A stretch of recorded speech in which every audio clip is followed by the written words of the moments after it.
Hello,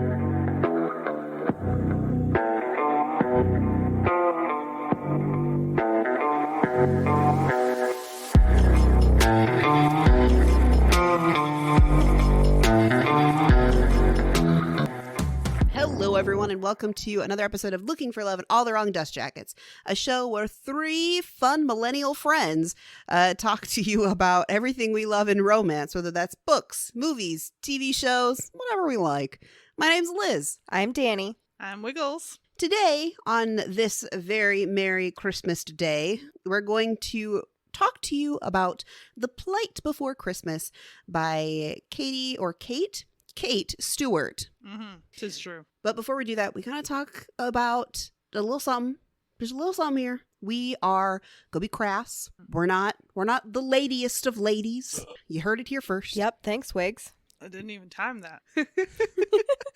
So you'll hear us swear. You hear us talk about all the not times. And if you're not here for that, I respect and will respect you out the door. Toodaloos. Yes, I often usher people out. Respect.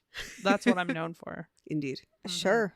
Yep, that's definitely what comes to my mind when I think of you, Wiggs. Yes. Respect. Respect. Respectfully ushering people out the door. So, before we dive into the book, I suppose I better tell you a little bit about the author. That would be great if we could first, though, talk about what we last read, watched, or whatever. There's an agenda. No. There's an outline. Nah. The world works Nah. this way. No. As it then has you shame for us. 30 some odd episodes. How am I supposed to get past you on this one?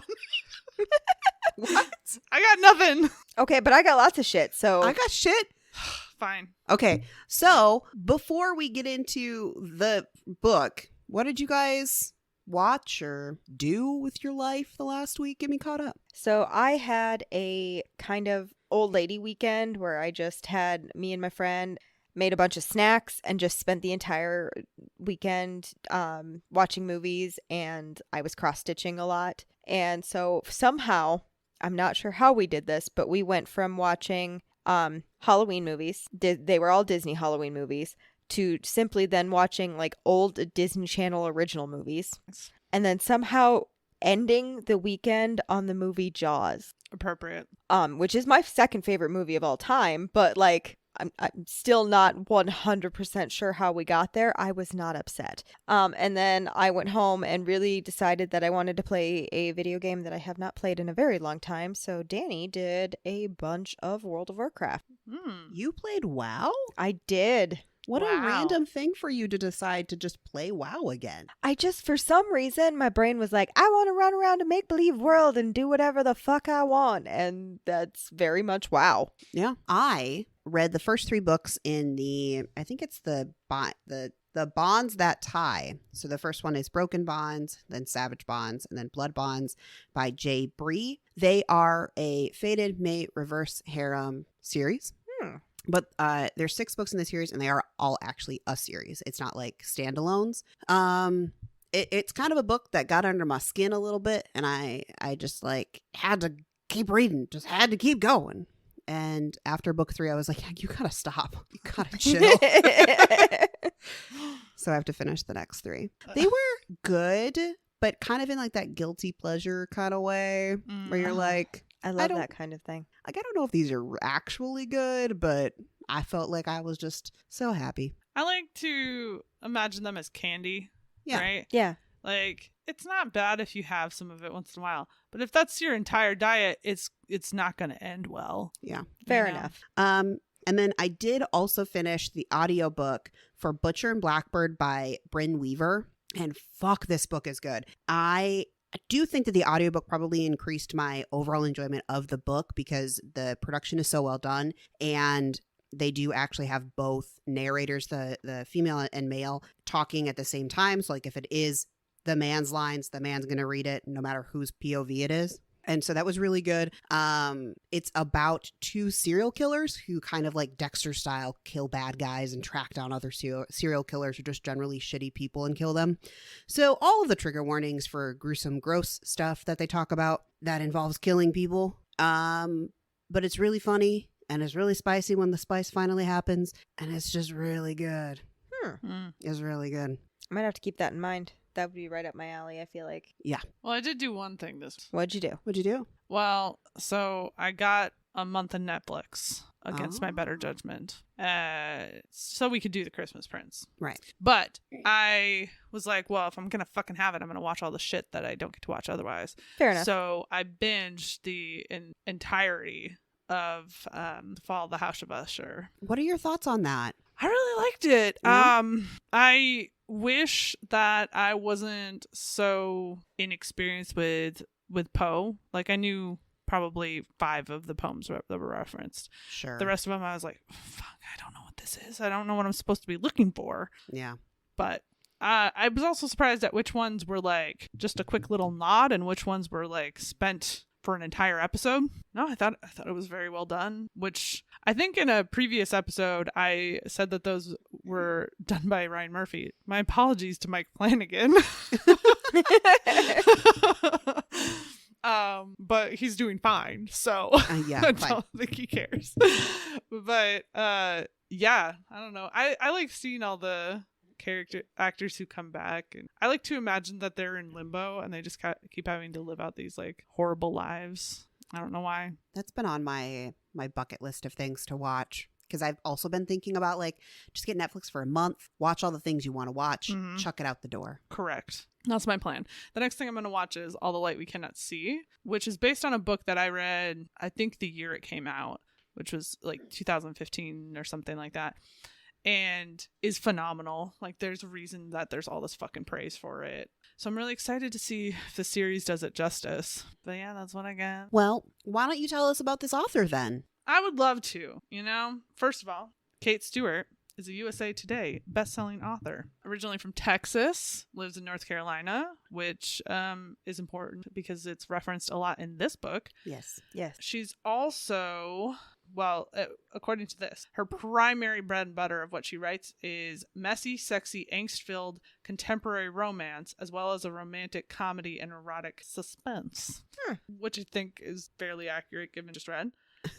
And let me tell you about her book, Exodus, The Finish Line, The Last Rainy Day, Sexual Awakenings, Oh. Excess, Prey, Room, Never Me, The Fall, The Mind, The Heart, and there are several pages afterwards, so she's been prolific. I see that she really likes short titles other than this book that we're reading. Yeah. There's a lot of 1 and 2 word titles there.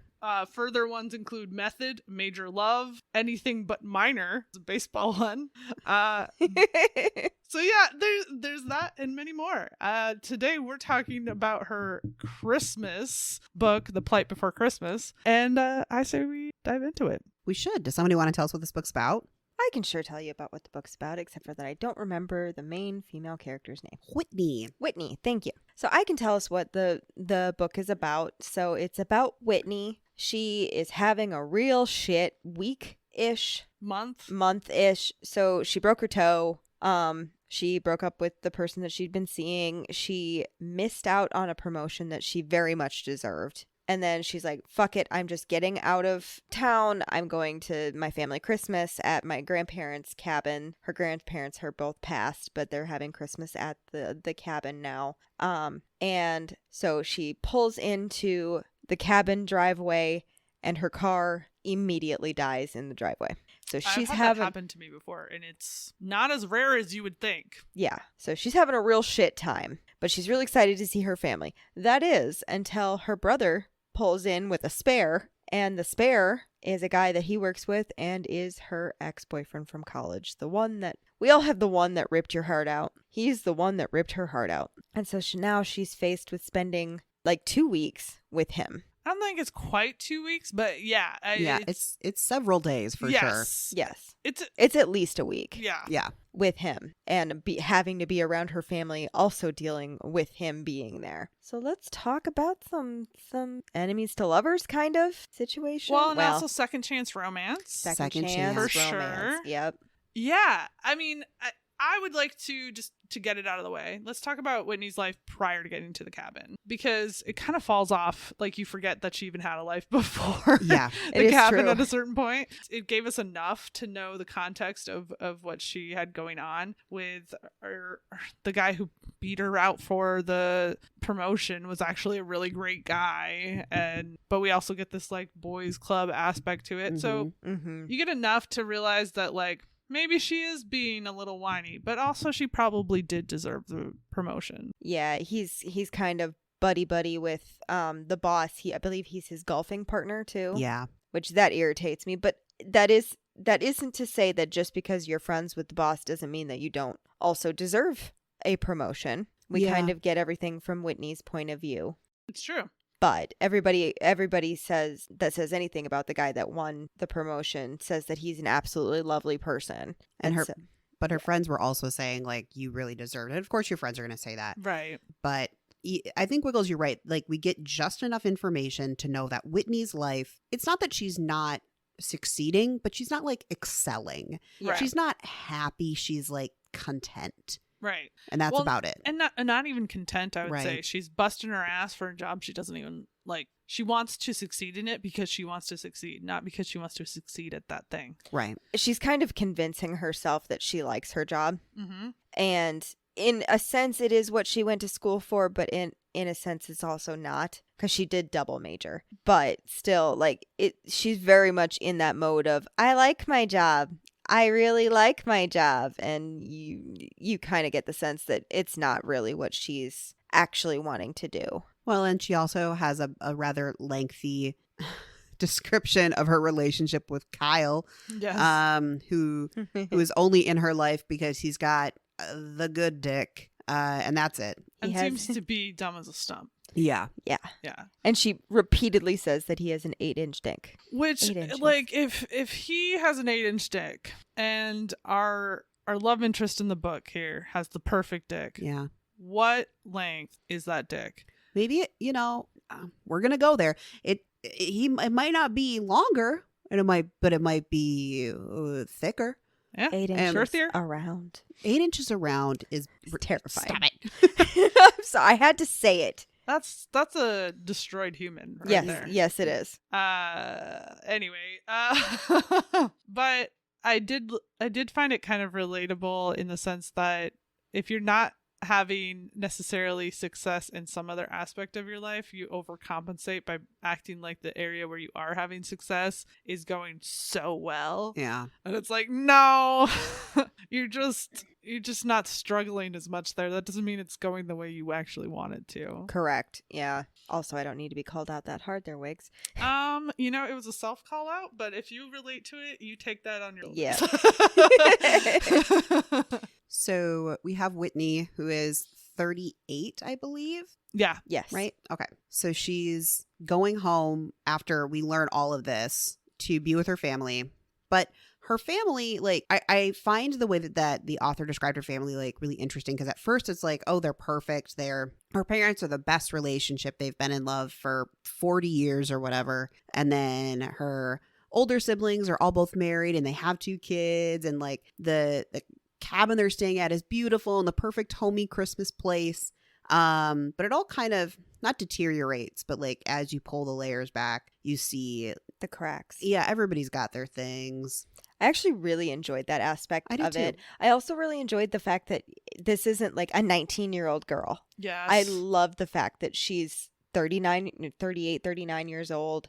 And, you're seeing the realities of relationships, because just because people seem like they're the perfect relationship on the outside, that is not necessarily what is actually going on. You don't see the inside of an actual relationship. Right. And there's also the aspect of it. It's almost more deceiving when it doesn't appear like they're putting on a show. Mm-hmm. Right? Where it's like, oh, the jabs that they're making at each other's expense, they're just jokes. That's just how they are. They're just jokes. And then in reality, it's like, no, that joke was specifically targeted to like hit him between the ribs. Yeah. Yep. It was meant to wound. Yes. Yeah. Well, before we dive too much into that, I have to ask, because maybe this was just me. I did not read the synopsis on this one, or I did a very long time ago, way before we I actually sat down to read it. So I'm just curious, did either of you think that this was going to become a Why Choose Romance with the guys in the elevator? I did. There was a moment with the guys in the elevator where I was like, is something happening here? Right? Yeah, I kind of was doing the same thing. I'm like, I was like, are we... oh, okay. Going for the young bucks, huh? All Yeah. right. That's not what went down. No, that's not what went down. But I was prepared. I got myself ready. I was like, okay. See, this Wiggles was the book that you picked out. So I went into it fully blind. I was like, Wiggles said read book and Liz read book. Correct. That's pretty much how it happens for me whenever you guys choose something. I'm like, they told me to read this, so now I do. Well, before we started this podcast, never ever in my life have I read a book that was specifically about Christmas other than how to gift wrap a horse from when I was a child. I don't know if you were familiar with that one. No. The whole plot is shockingly about how you would gift wrap a horse. Oh boy. Yeah. And that's the only, well, maybe The Grinch Who Stole Christmas, right? But that's it. That's all I've got in my repertoire. So when you were like, oh, we should choose like holiday-ish movies and books, I was like, we're gonna do an internet search. Yep. And see what's out there, because I had no idea. I had no clue either. I was like, oh look, A Christmas Prince, because I weirdly have watched that. Right. Well, since we're talking about it, what did you guys think of the Christmas in this book? It hit me in the nostalgia feels. It really did me too. Me too. Like, Yeah. of the Christmas books I've read this year so far, this being the third, I'm not exactly going out there for them here, but this one is the most Christmas to me because, well, we spent a lot of time in Christmas activities, like sledding and going Christmas shopping with the family and all the other shit, decorating the tree. Secret Rudolph, Yeah. because the one nephew is absolutely fucking terrified of Santa. Which, Yeah. to be fair, for a little kid, you can see how we'd get there. Very much so. And so the fact that they can't even say the word Santa, so it's Secret Rudolph. No lie. No. No lie. No Santa. No Santa. Okay. Not to get us off track, though. Does this author have kids? I couldn't find that out. I But don't know. I don't know what age she's trying to make this child. Peyton? Yes. They said at one point, I thought it was 18 months. Yeah, so Which she seems too old to be 18 months. So maybe that was why that was 18 months. Right? Like, I don't know. I was very confused. I was like, there would be moments where I was like, okay, that seems developmentally appropriate for like a 1-year-old. And then there were other times where I was like, okay, why is he acting like a 3-year-old? Mm-hmm. Like, enough to form these kinds of sentences. Like, what is happening here? my thought process is that he's probably about 2. But then they talk about him like he's a baby. And I'm like, at 2 years old, that's a monster. That's not a baby. You're Yeah, confused. but sometimes you still, even though they're like 2, you still refer to them as the baby. True. But they have a younger baby now who gets neglected. Wyatt? Yes. Yeah, Wyatt doesn't get all the fun stuff. I don't know how old Wyatt is. I can't remember. I think he's young enough to still be in diapers at the very least. Mhm. But Yeah, but you can still wear diapers for a while. right. But just like we know for a fact that he has diapers Yeah. because they're talked about. But I don't know. For some reason, I got the thought that was in my head was that he was about 6 months, that he was significantly younger than That does The seem baby. right because he's not he's talking. not talking or Yeah. anything. So, and Connor also gof the short stick. Connor does get talked about a lot, specifically that she is shy Yes. and that Eli kind of has a connection with her when they do their Mhm. cute little introvert stuff. Well, at various different points, Whitney is like, I shouldn't pick favorites. And I was like, yes, listen to that instinct, you bitch. God damn it. Well, Grace is 9. Grace is 9. So there's like Grace. Connor is, I think, about the same age, but a little bit younger. I think she's got to be at least like 7. Yeah. Yeah. Either way, this book did have quite a bit of nostalgia, even if you Yeah. don't have kids like around. Mm-hmm. Just like the gathering of people for an extended period of time. They under even one have- roof. Yeah, Yeah. they even have the shitty relative that everybody just kind of puts up with for the day. You know, I don't really have any that are that bad. Yeah, she was definitely turned up to like 11, but Yeah. Yeah. there's also the like because we're all together, we eventually start bickering and we need to either separate or just have a good fight and get over it. But we can't do that because we're all together and we're being nice and not going to yell at each other because we're all together. And the code to get away from the children. Gonna go clean the garage. Yep. Which was them getting high. Like, yeah, they were smoking pot. I love that their mother was aware. Oh, yeah. Listen, like she said at the end of the book, she knows all. She knew everything. It's true. Yeah. So it felt pretty Christmassy. It did feel very Christmassy. I loved the gingerbread making, house making, like contest. That felt very accurate to me. Like there's especially the like initial, I'm going to be really like, I'm going to make this perfect. It's going to be great. And then it's, wow, isn't that nice? Oh. A couple of years ago, my sister and I we got in our heads. We're like, we're doing gingerbread houses this year. We're getting all kinds of crazy candies. We're going all out. And we did. And they were cute for literally 2 minutes. And then we need to get them out of the way to cook. And we have a corn stove in our house. And we put it on the table, which happens to be very close to said corn stove. And they literally melted into this horrific looking thing. Did you at least get pictures of them? Of the melted, yes. Oh, no. I have never made a gingerbread house that I can remember. I mean, we used a kit. Like Oh, yeah. I don't know that I've ever made one either. Yeah. I also like during the gingerbread making contest that half of the family was just like bounced. Yeah, they're like, which is also accurate. Like, this ain't for me. I'm gonna go sit on the couch. That is so accurate. I'm just like, good for you. Bye. I'm gonna go take a nap. While we're just talking about the random Christmas activities, I also loved the sledding because if that doesn't sound like some fucking small town Midwest shit of, well, we're too snowed in to actually go to the sledding hill, so we're gonna all take some random kitchen cookie sheets and roasting pans and shit and just go down the hill. That sounds accurate, except for the kitchen parts, because my mother would never have let us do that. Oh, yeah, no, my mother would have murdered us. But it is very Midwest to be like, well, we're too snowed in to go do this.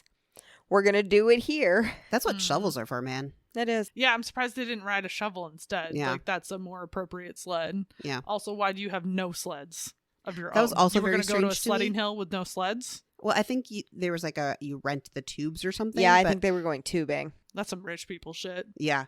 But also, you put a don't have garbage bag sleds on your legs, you slide down. Quit being such a rich bitch. Or my other thought process too is like you literally have nothing. You don't have like canoes or a garbage right? can like lid. There's so many Garbage better can options. lids. I had a couple moments where I was like, how small are your asses? Right? I know. Or how big are your roasting pans? Right? Like mine. That's not happening. The children not. I could see. Yeah. But like Whitney went down once with Peyton. Yeah. It's like, what are you sitting on? She must have a tiny ass. That's all I know. She does mention that she is small. Like she's 5'4". I thought or she said something? 5'2". Yeah, maybe. Yeah, she's teeny. She's teeny. I think she was even shorter than I am. I also thought that sledding scene was pretty accurate where it went south. Oh yeah, Oh, yeah. for sure. Because those kind of dumb activities where we're going to just make it work always go until somebody does something where they either almost get hurt or for sure get hurt. Yes. I just love the baby save, Yeah. which is also incredibly accurate. Do you know the amount of times that I have gone down a sledding hill or something or done something like that with a small child with me, and I don't care if I get hurt, but that baby's going to be held up in the air and not allowed to be harmed in any way, shape, or form. Right. I did also not fully understand how she injured herself. Like I didn't they get it either. listed the injuries and I was kind of like, okay, but how did you get those? Like, how did you hit and hold the baby up in the air? Like, I could not imagine the configuration, but yeah. I didn't get it either. Yeah, but me it did neither. lead to Eli stripping her in the bathroom, and that's true. what the whole point. It's true. Indeed. Also, I'm just saying her ass must have healed really quick because there was a whole thing about her ass being bruised up. Yeah. And no mention of it when things got a little spicy And and then a lot spicy. in my 30s, my ass don't heal that quick. No. If I bruise my tailbone, Yeah. or didn't she somehow bruise her clavicle really bad? Yeah. Yes. She dinged her clavicle. Her like the shoulder area at least, Yeah. because that was his excuse to massage her. I wanted that massage. I did too. I'm telling you. Don't we all? I'm like, I don't even really want the sexy times afterwards. Can you just give me the massage? Mm-hmm. But I suppose getting back to the arrival. So she shows up. Her car's trashed. It's Smoking in the driveway. It's literally fucking smoking. Yeah. And she just sits in the car and she's like, yeah, Of course you did. I did nothing to fix this situation. The only So- the only good thing about that situation was that it waited until she was actually in the driveway, like, because it almost gave out on the street. Yes. That's your damn Christmas miracle right there. Yeah. Right? Well, you never want to have to do the call that goes like this. Hey, Dad. So, my car. So she shows up and she does this thing. I do this all the time where, like, you've gotten to your destination and you know as soon as you walk through that door, you will have to be social. Yeah. Yeah. And she, like, does this little prep, but she does it with a fucking bottle of alcohol. And I'm like, I need to change my tactics. Like, I was inspired. I was like, this is how it's meant to be done. Ah, You have a that's how sneaky things bottle in the happen. car. You kind of open the jack while you're in the car. Oh my God. I love that. That's also her, like, tribute to the family for the holiday season is a box of booze. Yeah. We all have that family member that we're like, you don't cook. Yeah. Thank you. It's never mentioned that that's what it is, but also no one ever asks her for help cooking. No. No one. I am only allowed to make things like pinwheels. And she's apparently only allowed to make the cheese ball. Yes. And she even has to Which isn't defend even it to her cooking. aunt, who's like, it needed more Worcestershire sauce. That's how I imagine she sounds in my head.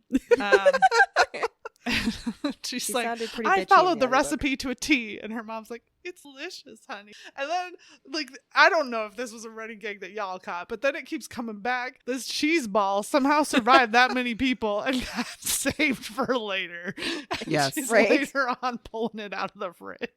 I'm like, you can't cook. You didn't have to say it outright. You spelled it.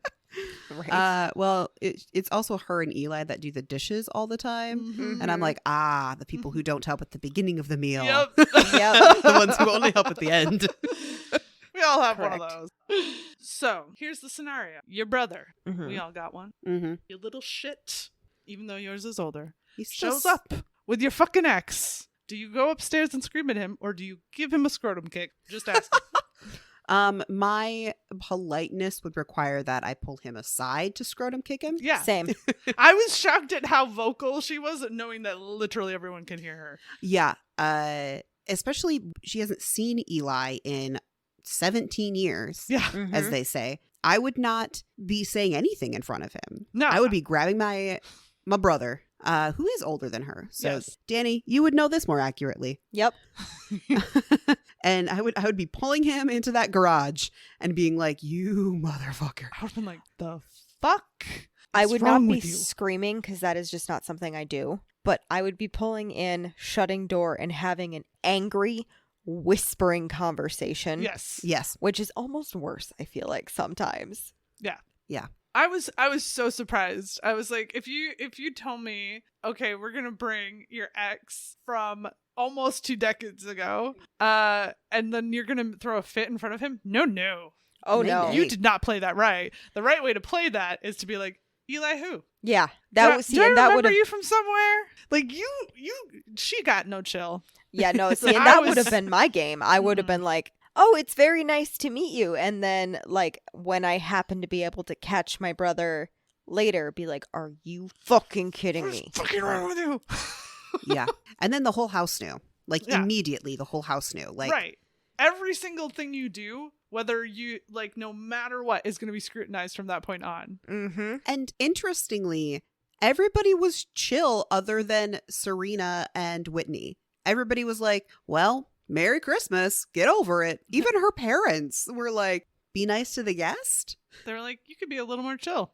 In fact, I will give them that, like, while it sucks, it has been 17 years. But they were also kind of under the impression that he didn't know when he was coming because his brother didn't apparently know. Her brother didn't know. Mhm. So I will give that to her brother. He didn't know. He was mostly innocent. Mostly innocent. Eli was not.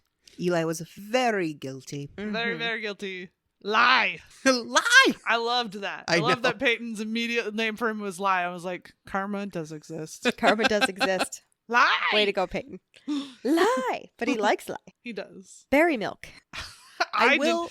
As I was reading some of he's like struggling Yeah. to pronounce, I was like, I don't know what the fuck you're saying, kid. Like, it literally, as if he was saying it in front of me, but I don't know what you're saying. I don't know. I I had will- that too. I will say, so I had the audiobook, so I had a different experience. So I got the adorable little lie, berry milk. Oh, It was really fucking cute. It made my Grinchy heart melt a little bit. It's still there, but it's melted a little. It was very cute. I will say, regardless of the fact that Peyton's age may not be accurately represented, I did enjoy how she wrote Peyton. He was very cute.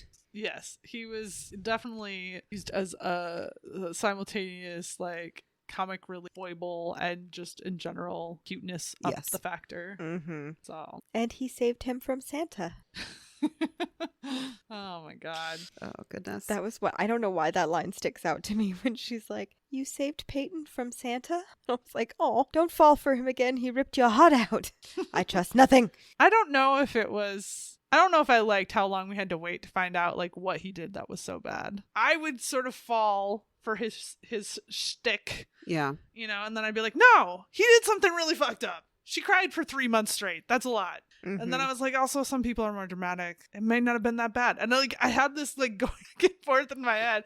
I'm like, how bad was it? Tell me the truth. Well, I think that was kind of supposed to be the point because Mhm. as the reader, we don't want to hate Eli. But you're So- also trying to figure out where your alliances lie. Yes. Well, but like, I mean, like from the author's perspective, like you don't Yes. want to write a character that you hate until like the end when the big reveal is. Mhm. So they're not going to tell you right away that he was moody and like really kind of not a good boyfriend and like all this other No. shit. So you had to fall for adult Eli first so that you could forgive shitty 20-something-year-old Eli. So we've been talking a lot about their family but mostly the kids.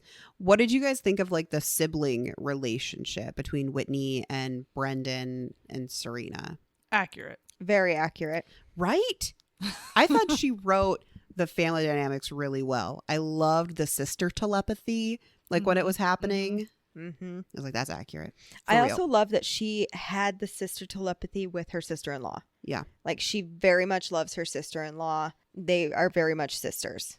They even call her each other sister. Yeah. Although they do call each other sister and brother, and I'm like, I've never, unless I'm introducing one of my siblings to somebody, I've never been like, "Hey, sister." It No. doesn't fit my family. Yeah, I don't really say like sis or hey, baby bro. I don't say that No. shit. Yeah, no, ew, It gross. feels wrong. I don't know why. But otherwise. Also, I love that Brendan he's the middle child and he had the most middle child energy to me. For sure. Oh, yeah, 100%. He also had strong only son energy. Yeah. Yeah. He had Like- strong little shit energy. For sure. Mm-hmm. There was definitely a dynamic in this that I see reflected in my family of whether intentional or unintentional, subliminal or overt. There is this element of the guys don't have to do as much to support Yeah. the success of Christmas, and Yeah. Alan just happened to be like really into it. Yeah, I don't know if that's so much with my family. However, my only sibling hates Christmas. And so to a degree, we don't make him do certain things because he just doesn't like it. He doesn't like Christmas. He puts up with it for our dumbasses, which is true love, I feel like. True, Rob. Wow. He very much shows that he loves us Oh. because he puts up with our asses. I also really enjoyed that Alan, the dad, when Whitney first shows up, is outside hanging Christmas lights just to avoid the family. It's like, just, I am here doing this task. Yeah. Yeah. that is a classic dad Yeah. move of like, we haven't given a shit about the leaves this entire time, but now that you've company, we gotta rake that bitch. Mhm. Yep. Yeah. Very much so. I'm gonna be too busy to hang out before dinner. I got leaves.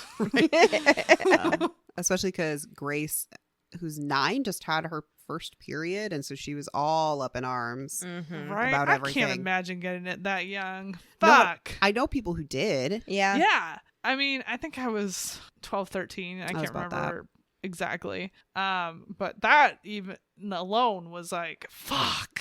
Just Yeah. kick me in the face. I think I was 11. Damn. God, I hate that bitch. But yeah, like I understand she's very much in a I'm a teenager mode, even though she's not. Mm. Yeah. Well, you would if you had to go through those hormones that early. Oh God, they're so fucking terrible too. Yeah. Ugh. Well, and I felt a little sympathy for Gracie because I was at one point in my life that kid that everyone was like, God, get it to shut up. Make it stop screaming. That was me. I was the obnoxious, annoying, inconvenient kid for sure. Well, Gracie, if you, not to dive into a rather minor character in this book, but if you really start breaking her down of how she probably has all of these emotions and thoughts and feelings, she's 9. Yep. And her younger brother is 2-ish. Mm-hmm. So she was an only child for Yeah. a long time. Yes, Yeah. she was. And she's the oldest of the cousins. Yep. And Connor is probably a couple years younger than her. Mm-hmm.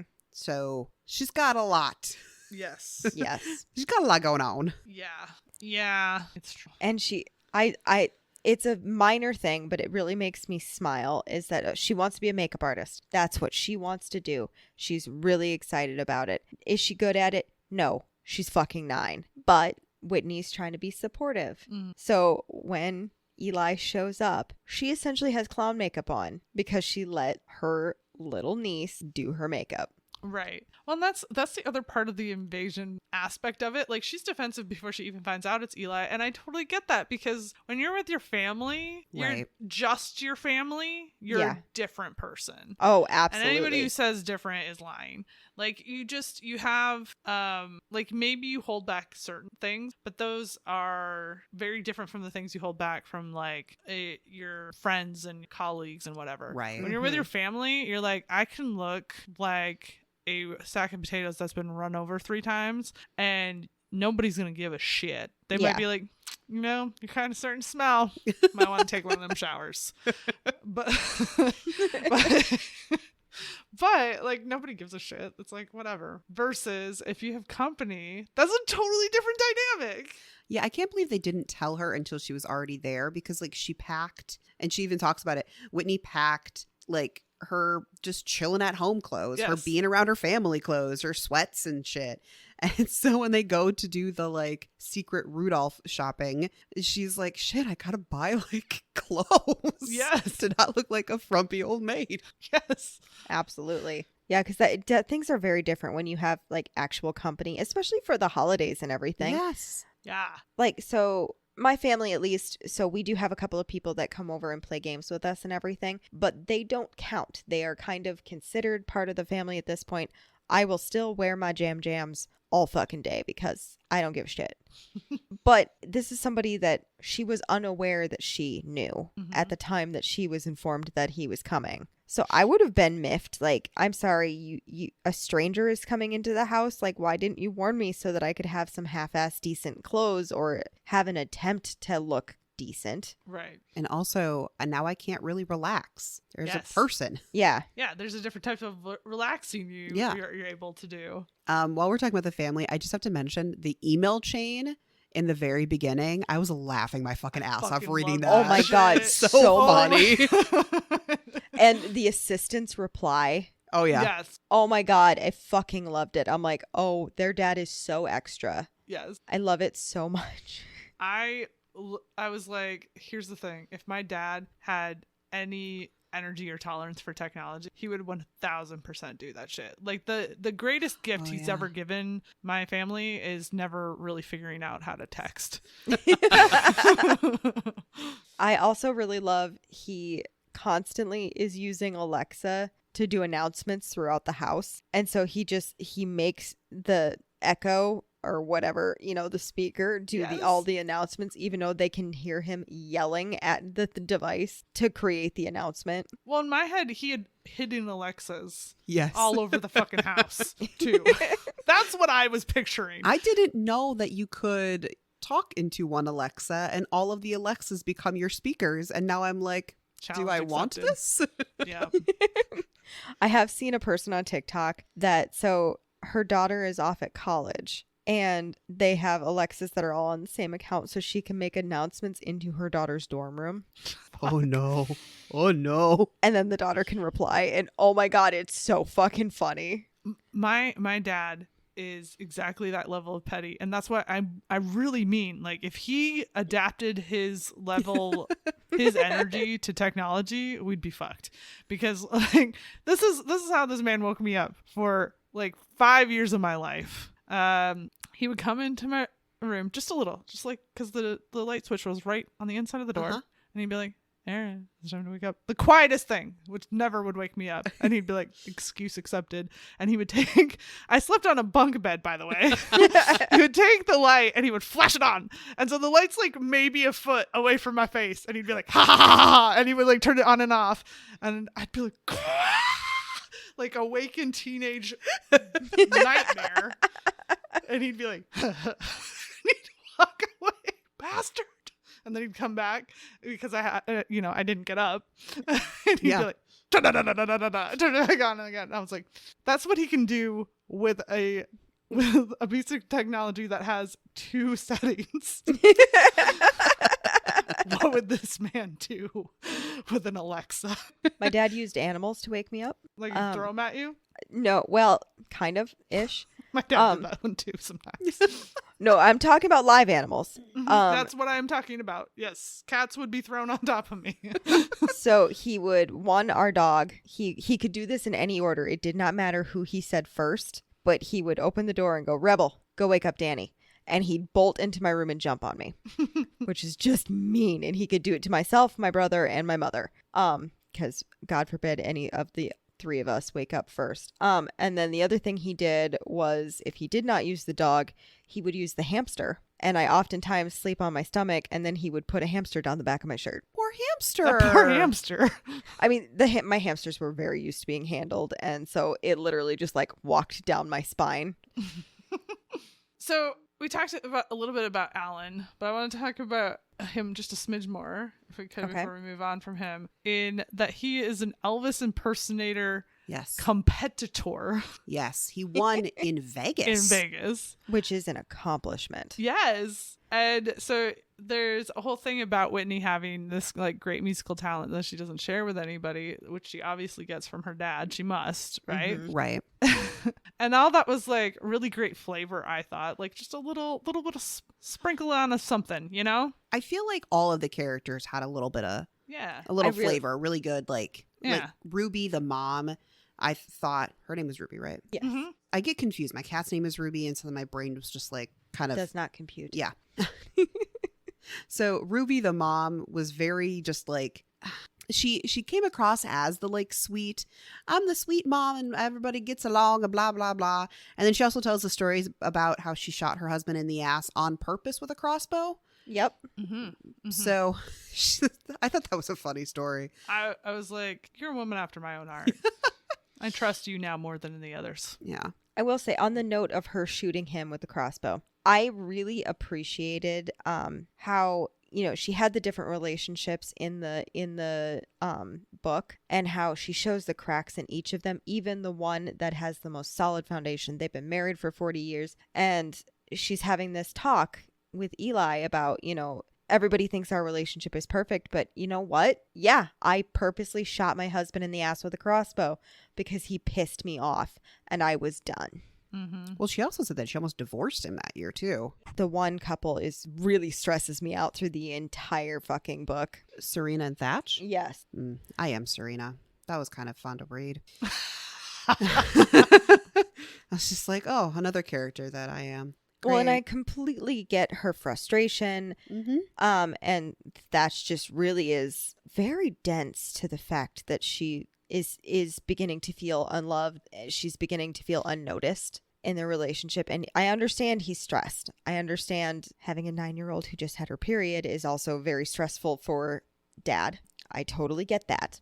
But you gotta bang it out with the wifey every now and then. Well, and the other thing is at the end, Thatch kind of explains to Eli that the reason he's been distant, he's been trying to plan this renewal of their vows and like get these rings and do all this stuff, but obviously he's fucking it up because Majorly. he's just creating all this animosity between the two of them by hiding this secret or hiding this big purchase of this ring. And they work it out at the end when Eli basically just goes, you need to fuck your wife. Yes, I Yeah. thought that scene was fucking hilarious. Yes, Oh my God, was. it was so fucking funny. And when he's like, here's the thing, dude, I'm pretty sure she was going to get on her knees and blow you. And then you rejected her without realizing it. And do you know what that did to her self-esteem? Like, she wants to feel noticed and you fuck your wife, goddamn.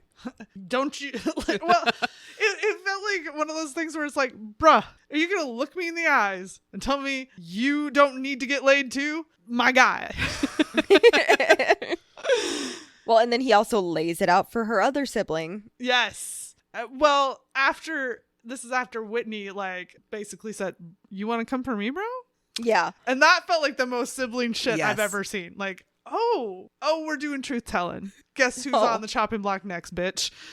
Oh, you want to go there? Watch me. Yeah. Watch me. I know everything. Fuck you. Yeah.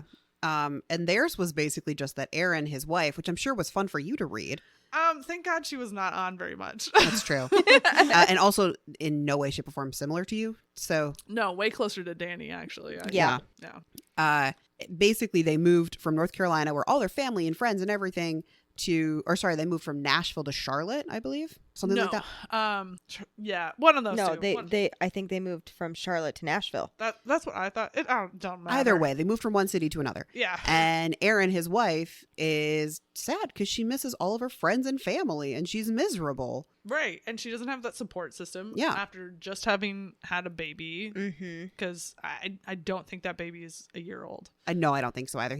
Wyatt he wasn't saying anything. No. So, Yeah. No. He wasn't even doing blah, blah, blah, blah, blah. Right. You know. though he did let loose an explosive shit all over Eli. That was for me, so fucking like, funny. yes, Eli was forgiven, but after he got shit on, I was like, okay, I forgive you.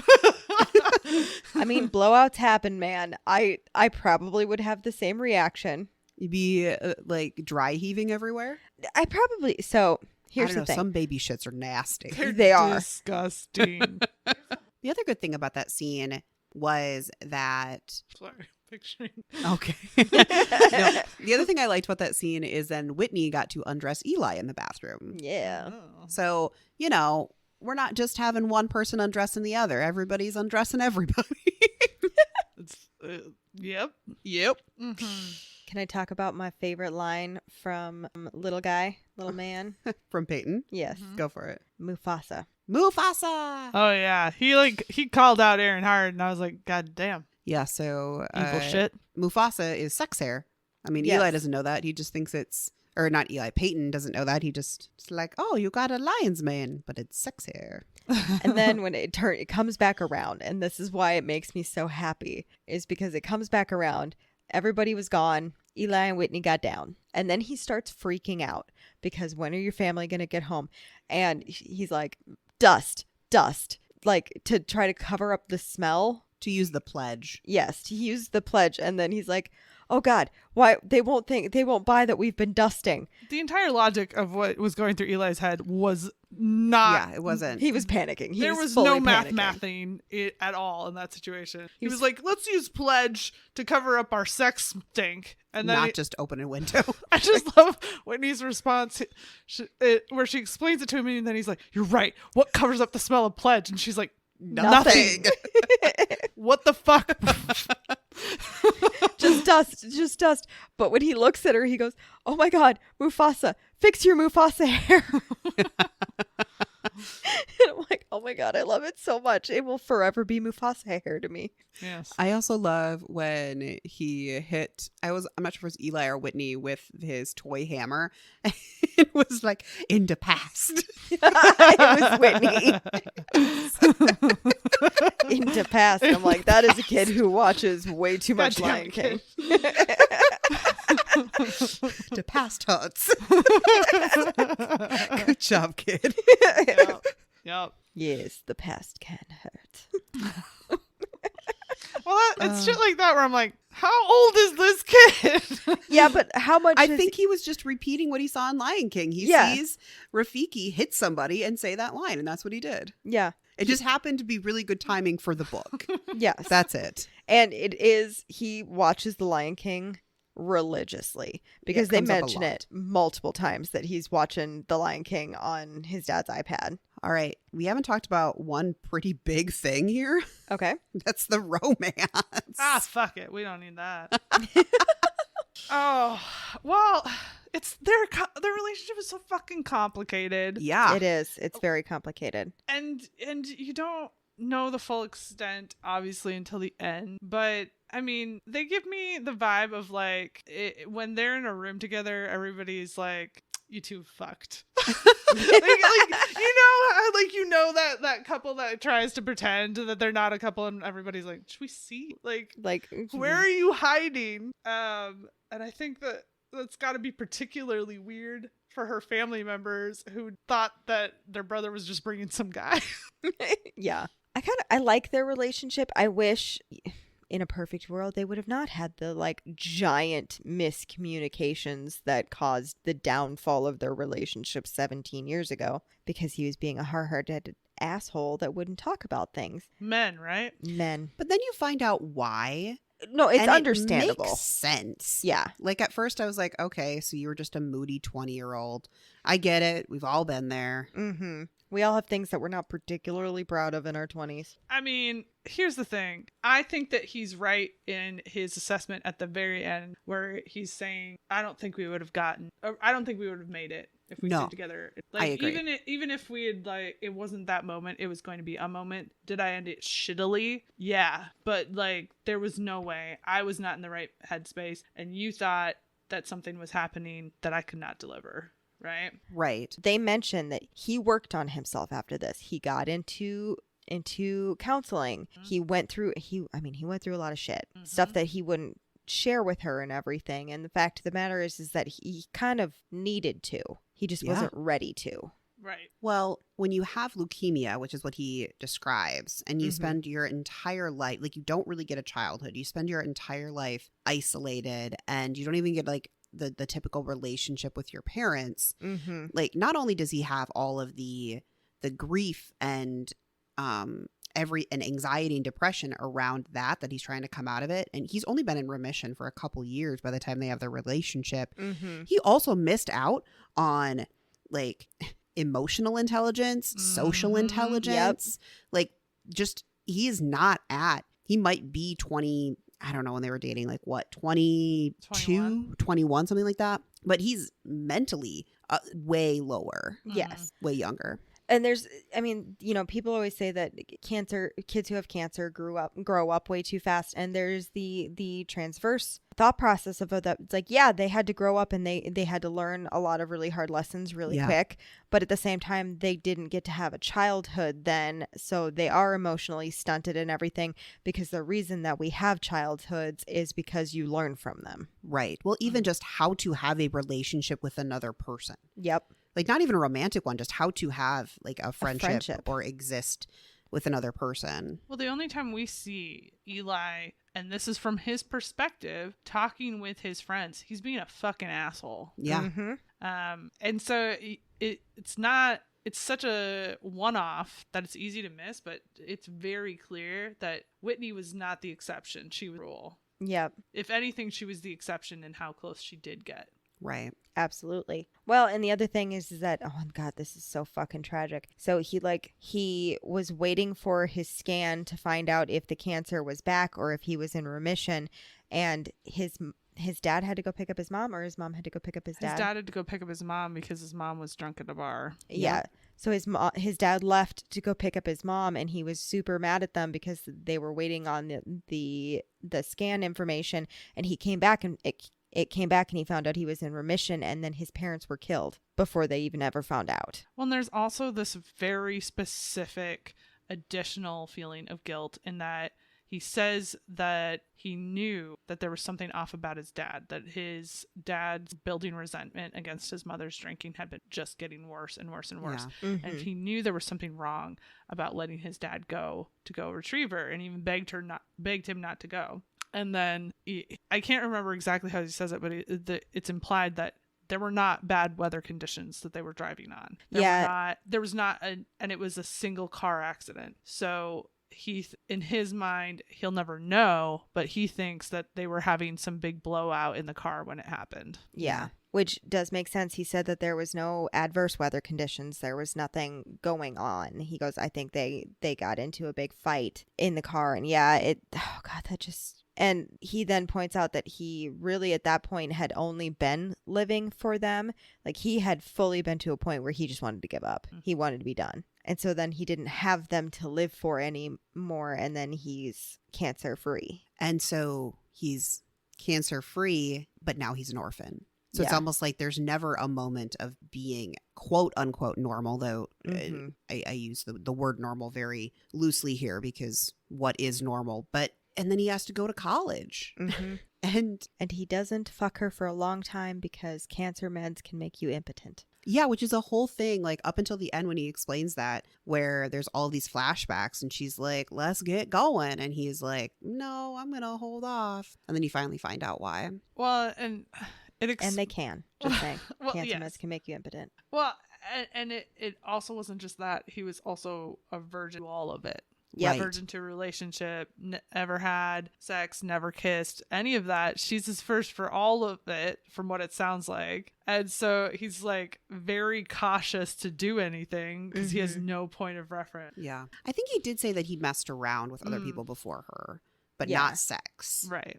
Because of the ED. And he's also sterile. So that was the whole like breakup, is being him realizing that he can't give her the future she wants of the happy family and the kids and all that because he's shooting blanks. And he's just not in the right headspace for it. Absolutely not. Well, the thing is, he even admits he plays up to the Casanova thing. Yeah. Because he wanted to know. But also, like, if you're talking about someone who can play it cool, he nailed it. Oh, yeah. He left the people wanting more. But Whitney does describe him as always being really hot or cold. Like when things were good, they were great. But when they weren't, they were very cold. Well, and when you're that age, and unless you're like shockingly experienced with dating several other people, it's gonna be kind of hard to figure out if it's just like he's kind of a moody bitch sometimes, or if it's something more. And even if you do figure out it's something more, you're not going to have the right tools at your disposal to figure out what about it. Right. It's the kids. You kids. You kids. You're the youths. So that does change the perspective of the book. But up until that point, what did you guys think of their romance? Because like up until then, we just know he was a moody bitch. Up until that point, I had moments because he's a moody bitch. And so like I loved the past moments where he was being flirtatious and funny and I'm going to take you on 1,000 dates and never kiss you. You know, that kind of stuff. I loved that. And then I like adult Eli, and I like the like little romantic moments for them when he's trying to quote unquote win her back without making it seem like he's trying to win her back. Because he also doesn't really want to blow his cover that he knew the whole fucking time that I don't know. It was literally day 2 when they were shopping and he cornered her in the store. Well, true. It was like all up in her face. Old Eli, smooth motherfucker. New Eli, zero chill. Oh, yes. I was just like, what the fuck? I do There were understand so many that. moments. Yeah. I do understand that to a degree, though, because like old Eli had some chill because he was a moody motherfucker. New Eli desperately wants her back. Yes. And and is trying to figure out how to play the game. Yes. And is doing so bad. He is so bad. I really enjoyed the drunk scene. Oh my God, Um, it's so funny. It's funny. I thought it was actually well written. I think Mhm. so many times people like really fuck up a drunk scene. Mm-hmm. And I thought that she hit the author on the head there. But I was like, this feels right. This is how somebody would react. I also like that he was like confessing a whole bunch of shit he would not have confessed in Right. that, at least in that Mhm. way sober. But also was doing it in a barely coherent way. Yes. And that is so accurate to my experience of dealing with drunk people, where I'm like, you are going to regret saying that tomorrow. No, you're wrong. No, by the way, audiobook presentation of it. Was it funny? Oh my God, it was so fucking funny. I was like doing shit and I was like, I got to sit here for a minute because this is gold right here. I will say, though, the scene that led to that drunk scene, which was the tow truck guy, Sean. Hot Sean. Hot Sean. Sean. That's what I've called him in all of my notes. Hot Sean.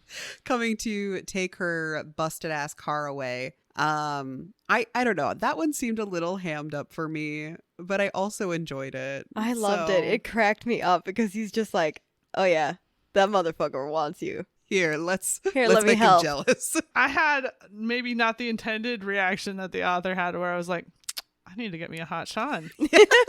That sounds great. I know. I had a moment where I was like, "Is this where we changed to Yeah, are we not switching Eli? Are we gears? doing Sean now?" Because I'm down. I had I'm several, into Hot Sean. I had several moments of that in this book where it was like, okay, there's the elevator scene, and then there's Hot Sean, and then there's Eli, and then they were really talking up the guy she lost the promotion to. So I was like, is the guy that she lost the promotion to gonna show up? Like, is that who's gonna show up to Christmas? I didn't really. Yeah, there's too many hot boys. There was There's a lot of hot boys that are genuinely nice people, but I did quite enjoy the scene with Hot Sean. Hot Sean. Just Hot Sean. just be like, oh yeah, this motherfucker, he wants you. Let me help you. I can do this. I have a full picture in my head of what Hot Sean looks like, and he is in fact hot. I will report back to you. Oh, thank you. Up here. Very hot. Is he Kylo Ren? Because that kind of. No. Well, but He he had does have blonde dark hair. hair in my imagined, but he's got But some scruff. she wrote him with blonde hair. Yes, don't I give a know, but shit. all He's all Hot men Sean. that I He want has are dark hair. Okay, I'm so sorry. all men that I want are Kylo Ren. Haven't you figured this out by now? And yet you won't read The Love Hypothesis. Yeah, that's right. Feel your shame. It's okay. You can sit in it for a minute. Jeez. I sit in no shame. I do what I want. I am shameless. I will Actually, say, we though, discovered I had shame during Gargoyles. I think that's gone now. Like we've killed that. We killed the shame it's a while not there ago. anymore. Yeah. But getting back to their romance, one thing I did not like is how fucking presumptuous he was. He was like, "You're not living your life to the fullest, bitch. How do you know? It's been 2 Right. days." Yeah. Or like he was like, "You're." The one that like took me out of the book for a minute was he was like, "When did you start becoming a caregiver for everyone in your family?" And I'm like, "It's fucking Christmas. That's what women do at Christmas." Like, That's I was true. Like, bitch, shut the fuck up. Also, Sometimes it's you're been- not as smart as you think you are. Also, it's been 17 years. Yes. Like, fuck you. You don't know shit about my life now. I don't know my goddamn life. I would have been. Then that's the difference between me and Whitney. My reaction wouldn't be like, "Oh, he notices me and all the hard work I do." I'd be like, "Bitch, get the fuck out of my face." No. You are a visitor, sir. You are not a part of this family. Go away. Yeah, I very much would have been like, what the fuck just came out of your mouth? Fuck you. You know nothing. I do what I want. Bite me. But I'm a sassy bitch. There's a thing I do. When people say like stupidly awkward things in books, and I don't know why, it's become almost like a Pavlovian experience for me, where they'll make these like profound statements where everyone can hear them, and I'm like, "Sir, this is a Walmart." I don't know why it makes me laugh, and it like makes the awkwardness of it less awkward for me. But this time they really were in a store a frequent amount of times where I Yes. could say, "Sir, this is a This is a Walmart." And they did a lot of He threw diapers at her in a Walmart. Yes. yeah. Well, okay, so this was earlier on, the first trip that they take into town to do like the secret Rudolph.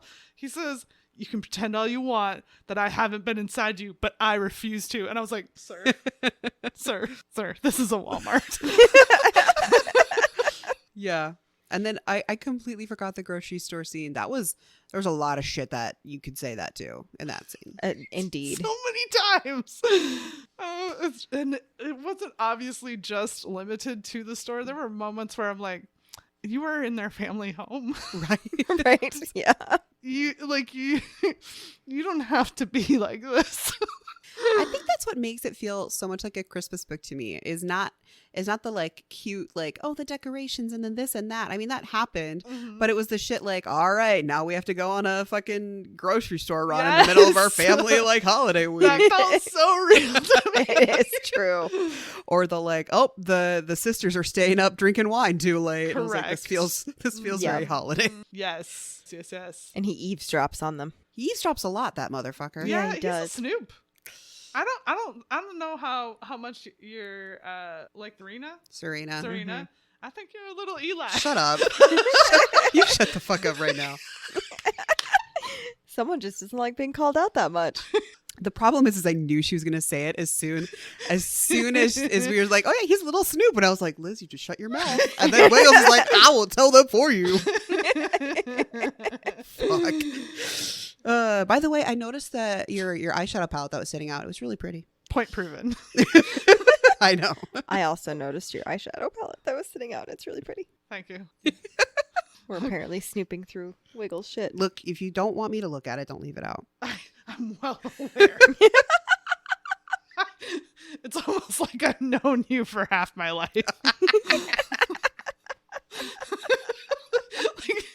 Who are you surprising with this? I don't know. I don't know anymore. Okay, getting back to it. Mm-hmm. I got to ask, how'd you guys feel about the sexy times? Because the entire time that Eli and Whitney were getting down, like at the end, like in real time, Mm-hmm. I just kept thinking, you're on an air mattress? And like, I've had sex on an air mattress. It's not ideal. Well, Whitney kept saying, you're wasting time. And I was like, waste a little more time. Go to a bed. Yes. A little more time can be wasted. I mean, I understand that she is sleeping on a twin bed, but fuck it. I've Yeah. Yeah, done it in a twin bed. It's fine. It works. Go back to your college days. It'll be fine. It's better than an air mattress. Right? You gonna pop that shit. Then how do you explain that? Nightmares. I got the night terrors. Did also appreciate that we got some smutty sexy scenes before present time Eli and Whitney got together, but in the past, like we were getting it. We weren't being reduced to waiting till the end. Yeah. I do like that because then it like you said, it allows us to have it, but also on a more realistic timeline because she's big mad at him, and she has a right to be big mad at him. Yeah. I mean, she didn't know the full story, but he was an asshole to Yeah. her at the end there. So like she gets to be mad at him, and it's not an instant forgive you. So I like that. Mm-hmm.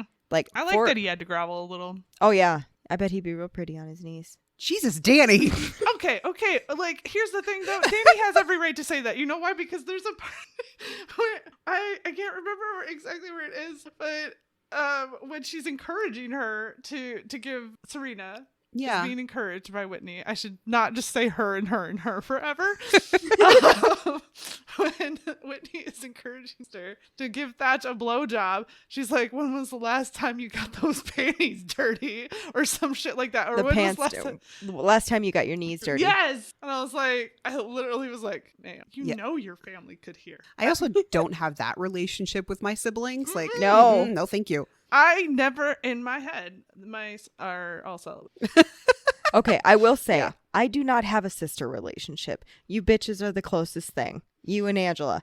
You bitches are the closest thing. And Okay, so I do not would you say that to me? Talking about me and Pappy? Would you be like, hey, Liz, when's the last time you... Yeah, that's what I'm saying. that my mind feels so dirty now. Yeah. I do not have that with relationship. I will say a lot of things to Pappy, but no. Yeah. No. Yeah. Yeah. But also that same run, not to totally veer off of the sexy time, because we'll come back to that. But like Serena and Thatch's relationship was, while simultaneously a little bit scary because you were a little worried for them. Yeah. It was also fucking hilarious. Like one of my favorite things was I don't even remember the context, but all I've highlighted is Serena's chest bounces and Thatch elbows her in the boob. She levels him with one look. Do you want to die today? I was like, yeah. That felt very real. I feel like maybe she just took a moment of her own life and put it in. Like, this happened last week. Let me just write it in a scene. Do you want to die today? That is so... It hit right. That's all I'm saying. And like, you can tell that deep down they like very much love each other, and things are just complicated right now.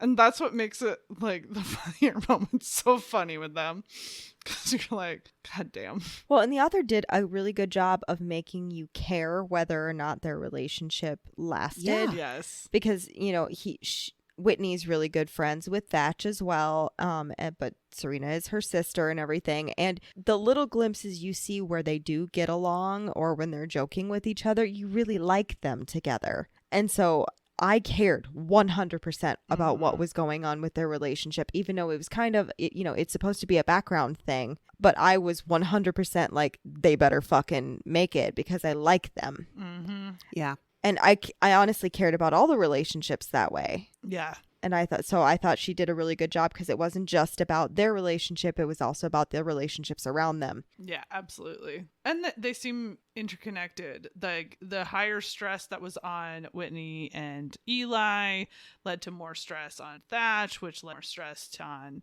Aaron and Brendan, and obviously on their parents. Like, and that's really true to life, I think, because you can see the ripple effect. Especially if you have a bigger family, you can watch it happen throughout all the couples, because maybe one member of the couple thinks that what Todd did at the last family event wasn't that big a deal, but the other one in the couple is like, Todd is such a fuck up. Right? And so it like Todd does make some off-color joke, and then all of a sudden the tension just ripples. And this felt like the author wrote this not just from I know this story. Yes.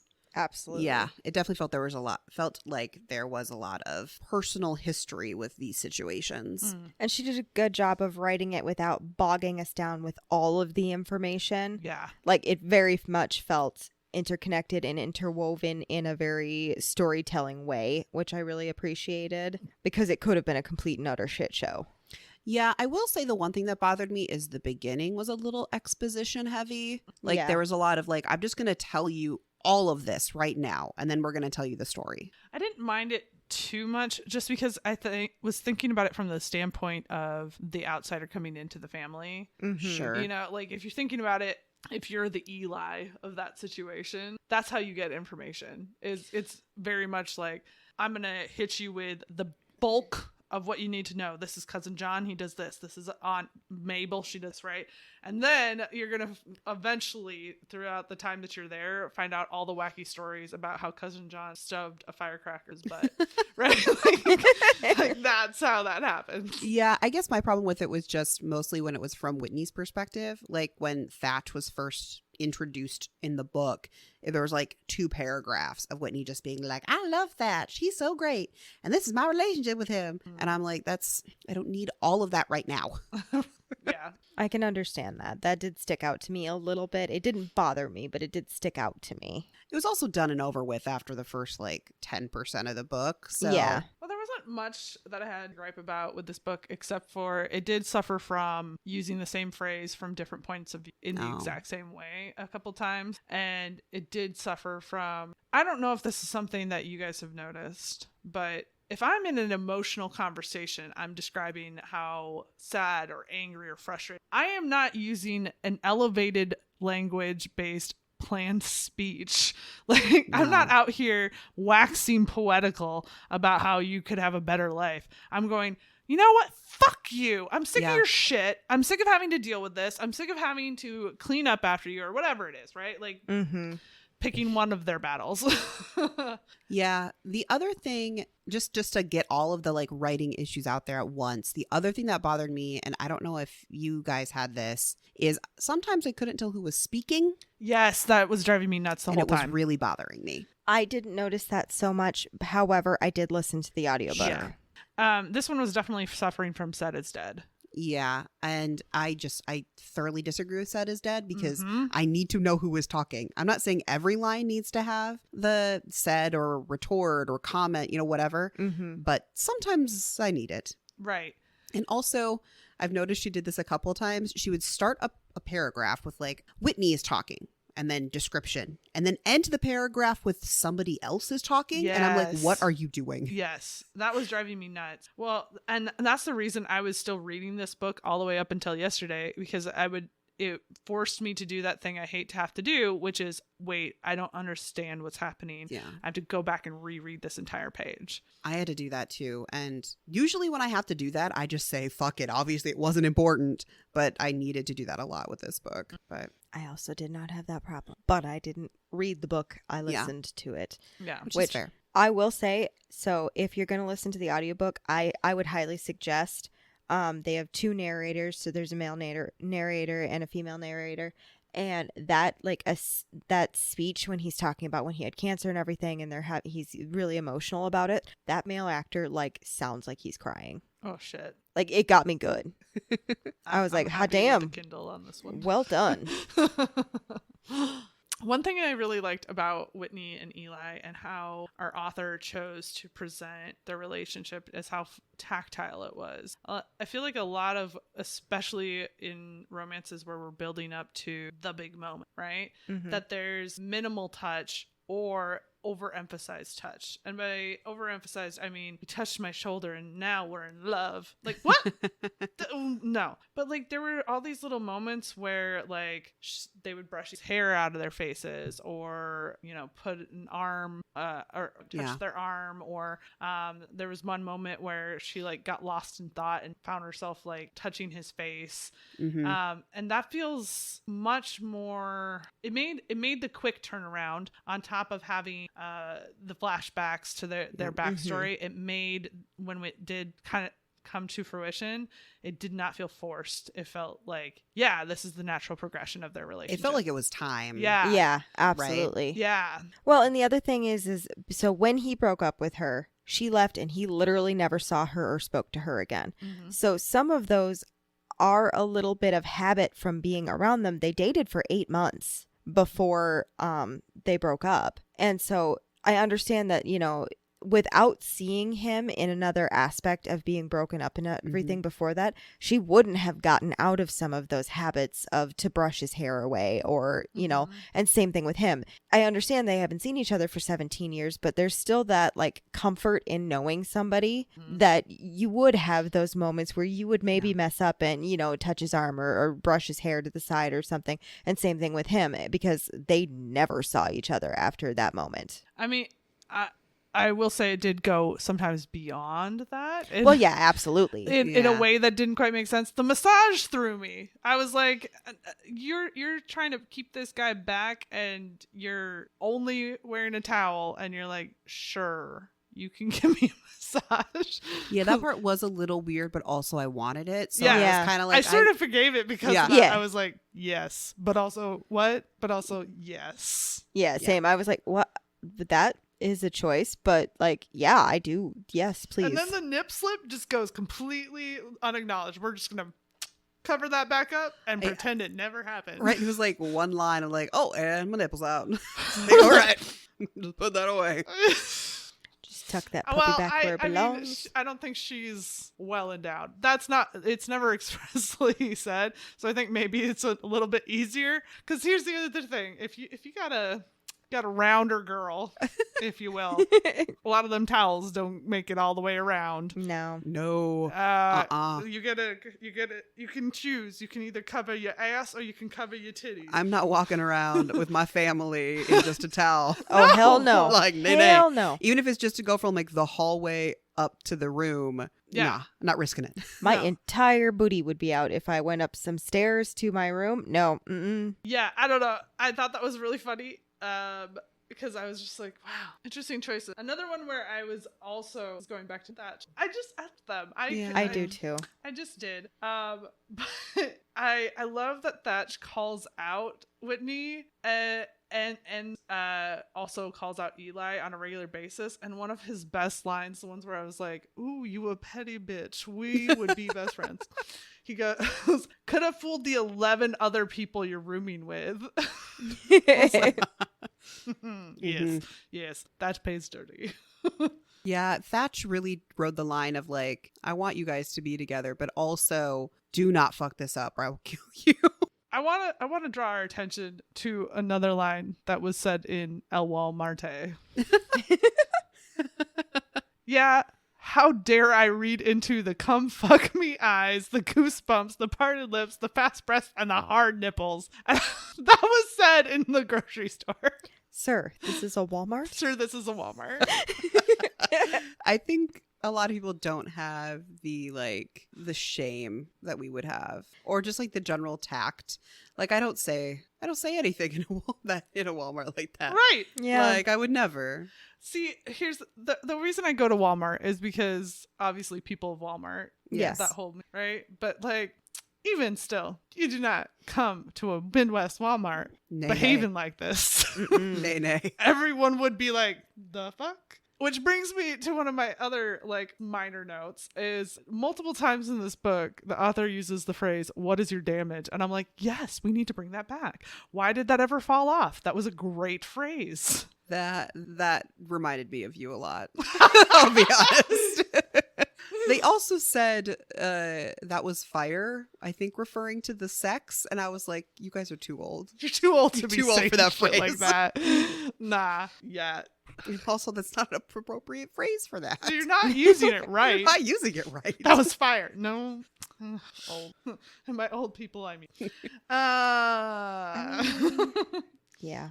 I did have one last one, actually. I forgot about this because it was all the way back at the beginning. So she has this huge rant where she's like, do you ever think, what's the point when you get to what you want and you only end up wanting more? I mean, you work hard your whole life and then you go after something, you get it, and then what? Maybe you realize it's not worth it. Maybe it happens with everything anyway. Maybe you're the perfect guy and you're completely out of sync for the first time he kisses you and you discover he's halitosis, right? And she goes on and on. Yeah. And I was like, God damn, 5 pages in. Why are you calling me out? Right? Jesus. Some of us are just trying to get our lives on track, okay? Oh, no. You got anything, Danny? Nope. All right. Well, let's go into our ratings. Ooh. What'd you guys think of Despise? I liked the spice there was. There wasn't like a ton, but I Mhm. liked the spice that there was. I thought it was well written. So I'm going to give it like a 3.5. I was around a 3. Yeah. I thought a 3. Yeah. I could be persuaded to a 3.5, but I think I'm going to stay at a 3. Yeah. Okay. Romance. I also give that a 3.5. I liked their relationship. I liked the like fleshed out portions of it. And I liked the timeline and that it wasn't so I mean, I know that they got together real quick afterwards, but like they really shouldn't have ever been apart. Mm-hmm. Yeah, I didn't mind the fact that it was 1 year later in the epilogue and he proposed to her. I was like, this doesn't feel too rushed to me. Mm-mm. Yeah. It feels fine. Romance wigs. You did not give yours. Mine is a 4. Okay. And the reason for that is because I'm not just thinking of Eli and Whitney. I'm thinking of all of the romance in the book. And there was a lot. There was. I would agree with that for the same reason. Yeah. So I'm a 4. Overall, I gave it a 3.5. I'm overall. I also gave it a 3.5, purely honestly for some of the writing issues. Because I was Yeah. like, Mhm. this is kind of a little difficult at times. I like if I was exclusively going on vibes, plot, and that combo, it would be probably a 4.5. Yeah. Yeah. Same. agree. But the writing did have some clunkiness, like we talked about.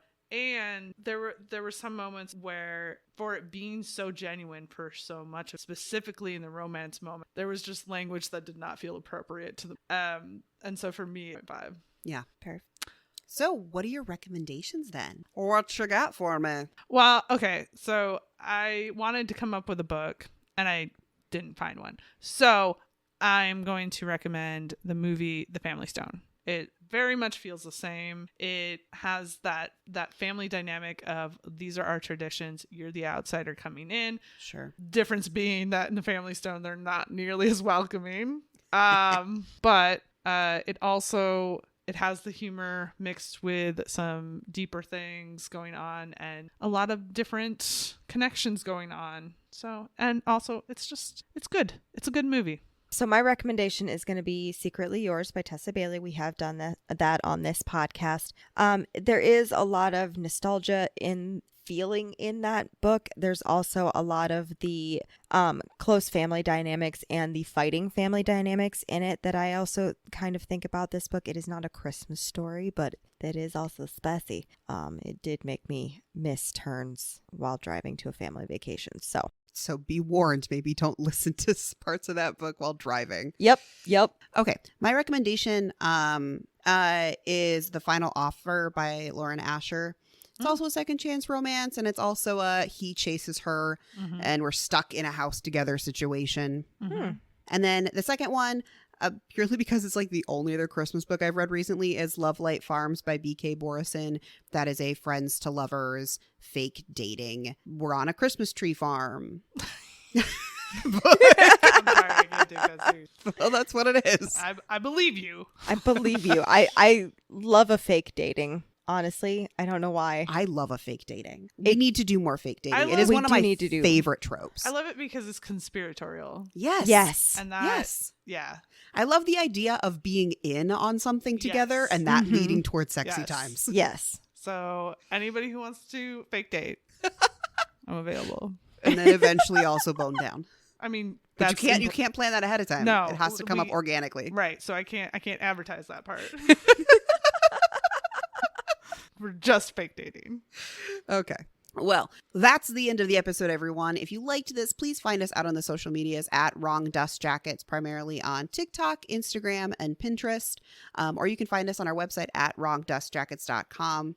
Please give us a like, rating, review, whatever you got out on your podcasting app. Let us know what you would like us to read or watch in the future episode.